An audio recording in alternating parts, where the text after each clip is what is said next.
Malala Yousafzai is a female education activist who stood up to the Taliban, survived an assassination attempt, and became the youngest person ever to win a Nobel Peace. ሰላም ውድ የዩቲዩብ ቤተሰቦቻችን ባላችሁበት ሰላማችሁ ይብዛ እያልን ዛሬ ይዘንላችሁ የቀረብነው ታሪክ የጽናት ትርጉም የሆነችዋን የማላላ ዩሱፍዛይን ድንቅ የህይወት ተሞክሮ ነው።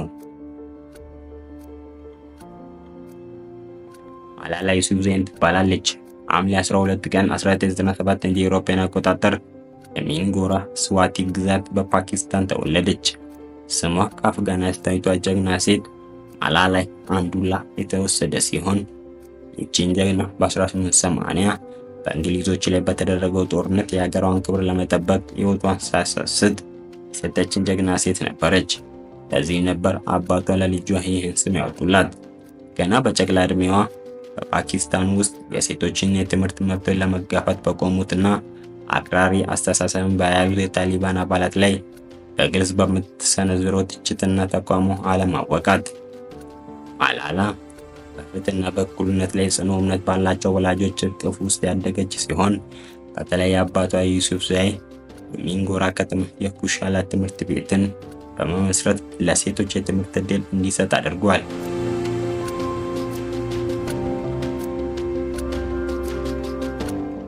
ይህ ትምህርት ቤት ለማላላ የእውቀት ማዕድ ብቻ ሳይሆን የህልሟ መፈጸሚያም ነበር።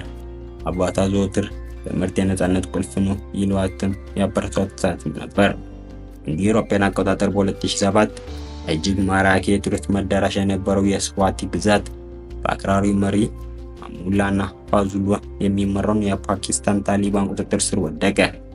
ታሊባኖች ሴቶችን ከማህበረሰቡ በማግለል ትምህርት ቤቶችን በማውደምና የሰብአዊ መብቶችን በመጣስ የጥፋት ዘመቻቸውን ቀጠሉ። በዚህ አስፈሪ ሁኔታ ውስጥ ማላላና ቤተሰቦቿ ደህንነታቸውን ለመጠበቅ ቤታቸውን ለመልቀቅ ተገደዱ። ያን ጊዜ ማላላ በልቧ እንዲህ ስትል ለራሷ ትናገር ነበር። ትምህርቴን እንዴት ይቀሙኛል? መማር ህልሜ ብቻ ሳይሆን ማንነቴ ነው ትል ነበር። ማላላ ገና የ11 ዓመት ልጅ እያለች መስከረም 1 ቀን 2008 ዓ.ም እንደ አውሮፓውያን አቆጣጠር አባቷ ትምህርት ቤቶች መዘጋታቸውን በመቃወም ወደ ፔሻወር ከተማ በመውሰድ የመጀመሪያ ንግግሯ እንድታደርግ አበረታታት። ንግግሯ በመላ ፓኪስታን ተሰራጨ። እንዴት ትምህርቴን ይነጥቁኛል? መማር እፈልጋለሁ፣ ትምህርት መብቴ ነው የሚሉት ቃላቶች በብዙ ልቦች ውስጥ ተስፋን ዘሩ። ማላላ ዝምታን በመስበር ድምጿን ከፍ አድርጋ ስለ ትምህርት መብት መሟገት ጀመረች። 2009 እንደ አውሮፓውያን አቆጣጠር ለቢቢሲ ጉልማይክ በሚል ስም ስር ሰፊ ጽሑፍ መጻፍ ጀመረች። ስለምትኖርበት አካባቢ የትምህርት መዘጋት ሁኔታ፣ ስለ ትምህርት ያላት አመለካከትና ስለ ሴት ልጆች መብት በድፍረት ጻፈች። ብዙዎችን ከልብ መሳብ ቻሉ። እንዲሁም ዓለም አቀፍ እውቅናን አተረፉላት። ኒውዮርክ ታይምስም ስለ ህይወቷና ስለ ትግል የሚያሳይ አጭር ዶክመንተሪ ፊልም ሰርቶ አቀረበ። ከቆይታ በኋላ ግን የሴት ልጆች የትምህርት የምዕራባውያን ባህል ነው ብሎ የሚያምኑ አክራሪ ታሊባን በአገሪቱ የሚገኙ ሴት ተማሪዎች ወደ ትምህርት ቤት መሄድ የለባቸውም በማለት ክልከላን አወጀ። ለትምህርት ትልቅ ቦታ ያላት ማላላ ሴት ልጆች ወደ ትምህርት ቤት መሄድ አለባቸው በማለት በይፋ ትምህርትን ትደግፍ ነበር።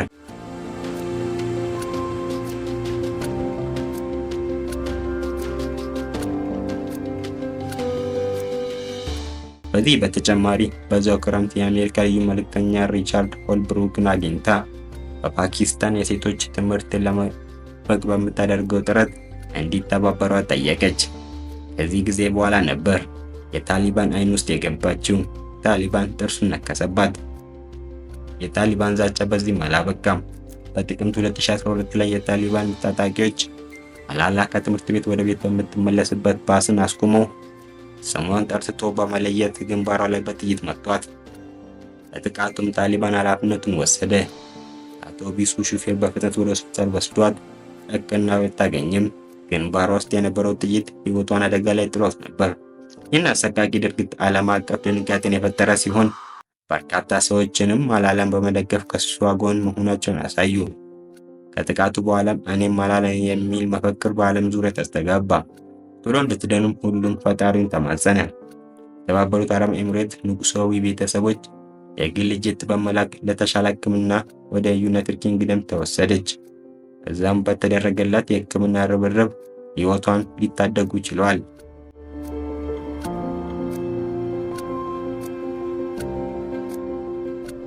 ማላላ ከደረሰባት ከባድ ጉዳት ካገገመች በኋላ ትምህርቷን ለመቀጠል ወደ በርሚንግሃም ተዘዋወረች።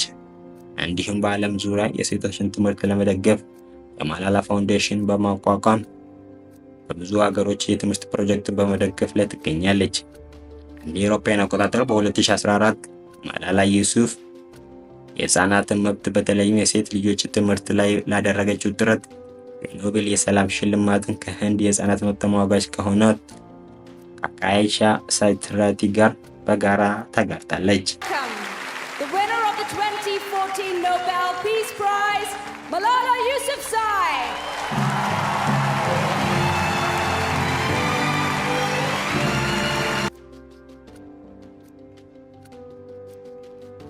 የ17 ዓመቱ የኖቤል ሰላም ሽልማትን ማሸነፍ ቻለች።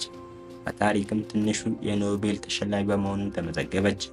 ሽልማቱን ከተቀበለች በኋላ ይህ ሽልማት የኔ ብቻ አይደለም፣ ይህ ሽልማት ትምህርት ለተነፈጉ ልጆች ሁሉም ድምጽ ነው ብላለች። ከኖቤል ሽልማቱን በተጨማሪ የካናዳ የክብር ዜግነትን ጨምሮ እጅግ ብዙ ሀገራዊና አህጉር አቀፋዊ ሽልማቶችን አግኝታለች።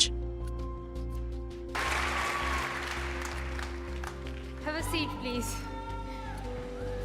I know you have been standing a lot and clapping, and I know people get tired. It's a human feelings. I'm really honored that I'm here today with so energetic, passionate, and peace-loving people. I'm really happy that the reason for which I'm here is going to be heard. That is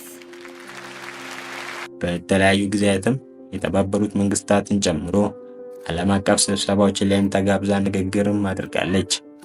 ማላላ የኖቤል ሽልማትን ካገኘች በኋላ ትምህርቷን በመቀጠል ከኦክስፎርድ ዩኒቨርሲቲ በ2020 በፍልስፍናና ፖለቲካ የመጀመሪያ ዲግሪዋን አጠናቀቀች።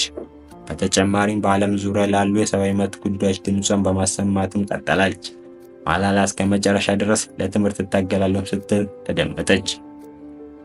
ማላላ ዩሱፍ በዓለም ዙሪያ በሚሊዮኖች የሚቆጠሩ ሰዎችን በታሪኳ አነሳስታለች። በተለይ ለሴቶች ትምህርት መከበርና መረጋጋት ያላትን ቁርጠኝነትና የከፈለችውን መስዋዕትነት በብዙዎች ዘንድ አድናቆትና ምስጋናን አትርፎላታል።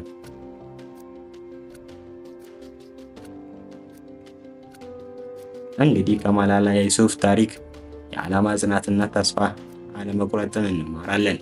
በሕይወታችን ውስጥ ምንም አይነት ፈተና ቢገጥመን በጽናት ለነገሮች መታገል እንዳለብን እንማራለን።